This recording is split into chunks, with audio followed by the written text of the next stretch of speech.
बाबा बागेश्वर धाम बुंदेलखंड का विकास और रामराज का संकल्प लेकर बागेश्वर धाम से ओरछा तक निकालेंगे पदयात्रा। बाबा बागेश्वर धाम के पीठाधीश्वर पंडित धीरेन्द्र कृष्ण शास्त्री इन दिनों खूब चर्चाओं में हैं। पहले दिव्य दरबार, फिर चमत्कार का दावा करने वाले बाबा और अब सड़क पर शक्ति प्रदर्शन, सनातन का झंडा और हिंदू राष्ट्र का एजेंडा बताने वाले पंडित धीरेन्द्र कृष्ण शास्त्री बुंदेलखंड में पदयात्रा निकालने की तैयारी में लगे हैं। सारा प्लान तैयार हो चुका है, बस अब मुहूर्त का इंतजार है और जल्द ही बागेश्वर धाम से ओरछा के राम राज्य सरकार तक की ये पदयात्रा होनी है, जिसका सीधा मैसेज सियासी में होने वाला है। और इसी साल मध्य प्रदेश में चुनाव भी होने हैं। बाबा भले ही इस यात्रा को सामाजिक समरसता का नाम दे, लेकिन इस यात्रा से एमपी की राजनीति आगे बढ़ेगी। बागेश्वर धाम के बाबा पंडित धीरेन्द्र कृष्ण शास्त्री ने कहा, हमने विचार किया है कि बागेश्वर धाम से राम राजा ओरछा तक एक पैदल यात्रा निकालेंगे और उस यात्रा का उद्देश्य केवल सामाजिक समरसता और बुंदेलखंड का विकास होगा।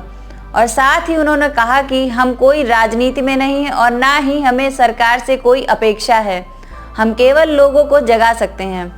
बुंदेलखंड का विकास और हिंदू राष्ट्र की मनोकामना।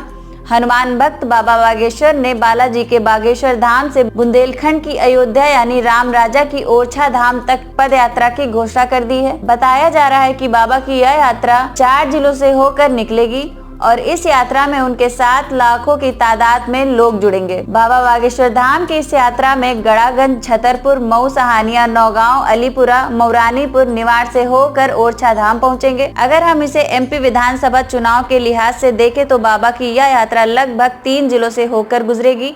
पहला जिला होगा छतरपुर, जिसमें 6 विधानसभा है, जिसमें महाराजगंज, राजनगर और छतरपुर खास है, जिसमें कांग्रेस का कब्जा है। चंदला और मल्हरा में बीजेपी का कब्जा है और बिजावर सीट पर एसपी का कब्जा है।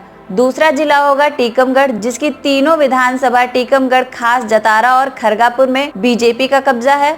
और तीसरा जिला है टीकमगढ़ से अलग हुआ निवाड़ी, इसकी भी दोनों विधानसभाएं निवाड़ी और पृथ्वीपुर में बीजेपी का कब्जा है। बाबा के मुताबिक भले ही इस यात्रा का मतलब राजनीतिक नहीं है, लेकिन इस पदयात्रा को लेकर बाबा का मैसेज भी साफ है। वह गांव-गांव जाने वाले हिंदू राष्ट्र और राम राज्य की अलग जगाने वाले हैं। उन्होंने बताया कि सामाजिक समरसता होना हिंदू राष्ट्र है और हिंदू राष्ट्र होना सामाजिक समरसता होना है। दोनों एक दूसरे के पूरक हैं।